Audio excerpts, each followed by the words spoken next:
ತುಮಕೂರಿನಲ್ಲಿ ರಾಜ್ಯ ಸರ್ಕಾರ 3 ವರ್ಷದ ಅವಧಿಯನ್ನು ಸಂಪೂರ್ಣಗೊಳಿಸಿದಂಥ ಹಿನ್ನೆಲೆಯಲ್ಲಿ ಒಂದು ಸಾಧನಾ ಸಮರ್ಪಣೆ ಅಂತಲೋ ಏನೋ ಒಂದು ಸಮಾವೇಶ ಅಲ್ಲ ಸಮರ್ಪಣಾ ಸಮಾವೇಶ ಮಾಡ್ತಾ ಇದ್ದಾರೆ. ಕಳೆದ ವರ್ಷವೂ ಸಹ ಇದೇ ರೀತಿ ಒಂದು ಸಭೆ ಮಾಡೋದು ನನಗೆ ನೆನಪಿನಲ್ಲಿದೆ. ಒಂದು ಸರ್ಕಾರಕ್ಕೆ ಇಳಿದಕ್ಕೆಂದರೆ ಅವರು ಇವತ್ತು ರೆವಿನ್ಯೂ ಇಲಾಖೆಗೆ ಸಂಬಂಧಪಟ್ಟಂಥ ವಿಷಯದಲ್ಲೇ ಹೆಚ್ಚಿನ ಒಂದು ಪ್ರಚಾರ ಮಾಡಿದ್ದಾರೆ. ಮೊದಲನೇ ಪುಟದಲ್ಲಿ ಬಣ್ಣದ ಚಿತ್ರಗಳನ್ನು ಹಾಕೊಂಡು 1,52,54,000 ಹಕ್ಕುಪತ್ರ ವಿತರಣೆ ಅಂತ. ಕಳೆದ ವರ್ಷವೂ ನನಗಿರ್ತಕ್ಕಂಥ ಒಂದು ನೆನಪು ಹಕ್ಕುಪತ್ರಗಳ ಬಗ್ಗೆನೇ ಚರ್ಚೆ ಮಾಡಿದರು ಕಳೆದ ವರ್ಷವೂ ಸಹ. ಅದರ ಜೊತೆಗೆ ಮತ್ತೆ ಕೆಲವು ಪೋಡಿ ಮಾಡ್ತಕ್ಕಂಥದ್ದು ಇದೆಲ್ಲವನ್ನು ಪ್ರತಿನಿತ್ಯ ಪ್ರಚಾರ ಮಾಡೋದು ನೋಡ್ತಾ ಇದ್ದೀನಿ ನಾನು.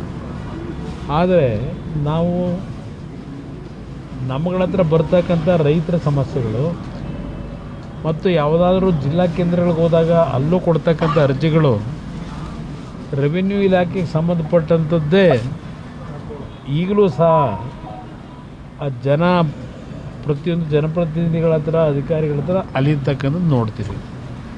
ಆದರೆ ಇಲ್ಲಿ ಇವರು ಜಾಹೀರಾತುಗಳಲ್ಲಿ ಕೊಡ್ತಕ್ಕಂಥದ್ದು ನೋಡಿದ್ರೆ ಇದೇನೋ ಯಾರೂ ಮಾಡದೇ ಇರೋದು ಮಾಡಿದ್ದೀವಿ ಅಂತಕ್ಕಂಥ ಇದೆಂಥದ್ದು ಗ್ಯಾರಂಟಿ, ಭೂ ಗ್ಯಾರಂಟಿ. ಈಗ 5 ಗ್ಯಾರಂಟಿ ಬೇರೆದಾಯಿತು, ಈಗ ಇನ್ನೊಂದು 6ನೇದು ಭೂ ಗ್ಯಾರಂಟಿ ಕೊಡ್ತಾ ಇದ್ದೀವಿ ಅಂತ. ಇವತ್ತು ಒಬ್ಬರು ಸಚಿವರು ನಿನ್ನೆ ಅದೇಂತೋ ಸಂವಾದ ಕಾರ್ಯಕ್ರಮ ಮಾಡಿ ಅಲ್ಲಿ ಹೇಳಿದ್ದಾರೆ ರೈತರ ಆತ್ಮಹತ್ಯೆ ಸಂಖ್ಯೆ ಕರ್ನಾಟಕದಲ್ಲಿ ಕಡಿಮೆ ಆಗಿದೆ ಅಂತ. ನಾನು ಇತ್ತೀಚೆಗೆ ಒಂದು 2-3 ದಿನಗಳ ಹಿಂದೆಯೇ ಒಂದು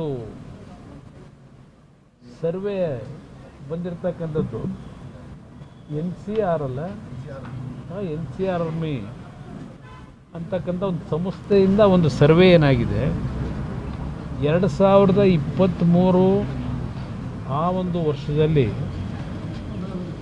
2,400 ರೈತರ ಆತ್ಮಹತ್ಯೆ ಆಗಿದೆ. 2024ರಲ್ಲಿ 2,900 ರೈತರ ಆತ್ಮಹತ್ಯೆ ಆಗಿದೆ ಕರ್ನಾಟಕದಲ್ಲಿ.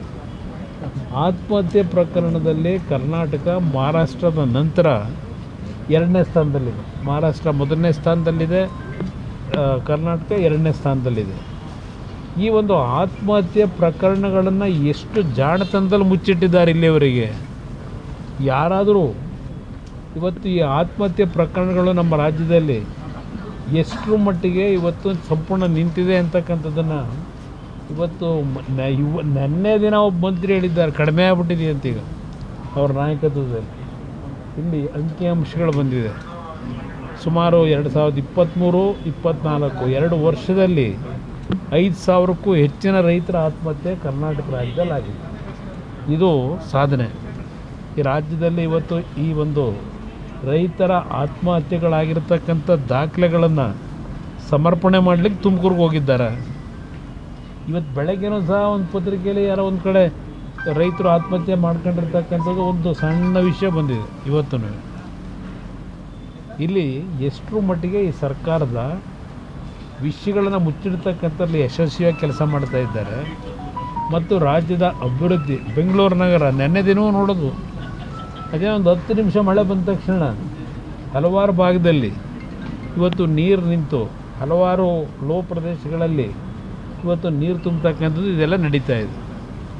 ಅದರಿಂದ ಈ ಸರ್ಕಾರದ ಇವತ್ತಿನ ಸಮಾವೇಶ ಏನಿದೆ, ಕೋಟ್ಯಾಂತರ ರೂಪಾಯಿ ಹಣ ಖರ್ಚು ಮಾಡೋದು ಅದನ್ನು ಸರ್ಕಾರದಿಂದಲೇ ಖರ್ಚು ಮಾಡ್ತಾರೆ. ಸರ್ಕಾರದಿಂದ ಜನ ತರೋದು ಸರ್ಕಾರವೇ ತರಬೇಕು. ಎಲ್ಲ ಸರ್ಕಾರದ ವಿವಿಧ ಇಲಾಖೆ ಅಧಿಕಾರಿಗಳಿಗೆ ಕರ್ಕೊಂಬರ್ಬೇಕು ಅಂತ ಅವ್ರಿಗೆ ಡೈರೆಕ್ಷನ್ ಕೊಟ್ಟು 6 ಜನ ಹೊಡಿದ್ದಾರೆ. ಇದು ನಡೀತಾ ಇರ್ತಕ್ಕಂಥದ್ದು. ಯಾಕೆಂದರೆ ಇವರು ಕಾರ್ಯಕ್ರಮ ಮಾಡೋಕ್ಕವ್ರು ಬರಬೇಕಲ್ಲ ಜನ. ಅದರಿಂದ ಸರ್ಕಾರದ ಅಧಿಕಾರಿಗಳ ಮುಖಾಂತರ ಸರ್ಕಾರದ ದುಡ್ಡಿನಲ್ಲಿ ಈ ಒಂದು ಸಮಾವೇಶಗಳ ಮುಖಾಂತರ ರಾಜ್ಯದಲ್ಲಿ ಯಾವೊಂದು ರೈತ ಕುಟುಂಬಗಳ ಆತ್ಮಹತ್ಯೆಗಳು 5,000ಕ್ಕೂ ಹೆಚ್ಚಿನ ಕುಟುಂಬಗಳು ಇವತ್ತು 2 ವರ್ಷದಲ್ಲಿ ಆತ್ಮಹತ್ಯೆ ಮಾಡ್ಕೊಂಡಿರ್ತಕ್ಕಂಥದ್ದು ನಾನು ಹೇಳೋದಲ್ಲ, ಪತ್ರಿಕೆಯಲ್ಲಿ ಬಂದಿರತಕ್ಕಂಥ ವರದಿ, ಒಂದು ಪ್ರಮುಖ ಪತ್ರಿಕೆನೇ. ಅದರಿಂದ ಈ ಸರ್ಕಾರ ಇವತ್ತು ರೈತರ ಜೀವನದ ಮೇಲೆ ಇವತ್ತು ಏನು ಅವರ ಬದುಕನ್ನು ಸರಿಪಡಿಸಿದೆ, ಇವತ್ತು ಅವರ ಸಮಾಧಿ ಮೇಲೆ ಈ ಒಂದು ಪ್ರದರ್ಶನ ಮಾಡ್ಕೊಂಡು ಹೊರಟಿದ್ದಾರೆ. ನಿಜಕ್ಕೂ ಖಂಡನೀಯ ಅನ್ನೋದು ನನ್ನ ಅಭಿಪ್ರಾಯ. ಸರ್, ಒಂದು ಬಿಡದಿ ಟೌನ್ಶಿಪ್ ವಿಚಾರವಾಗಿ ನೀವು ರಿಯಲ್ ಎಸ್ಟೇಟ್ ದಂಧೆ ಮಾಡ್ಲಿಕ್ಕೆ ಮುಂದಾಗಿದ್ದಾರೆ ಅಂತ ಆರೋಪ ಮಾಡಿದ್ರಿ. ನಾ ಮಾಡ್ತಿರೋದಲ್ಲ, ಕುಮಾರಸ್ವಾಮಿ ಕುಟುಂಬನೇ ರಿಯಲ್ ಎಸ್ಟೇಟ್ ಮಾಡ್ತಿರೋದು. ಚರ್ಚೆಗೆ ನಾನು ಬರೋಕ್ಕೆ ಸಿದ್ಧ.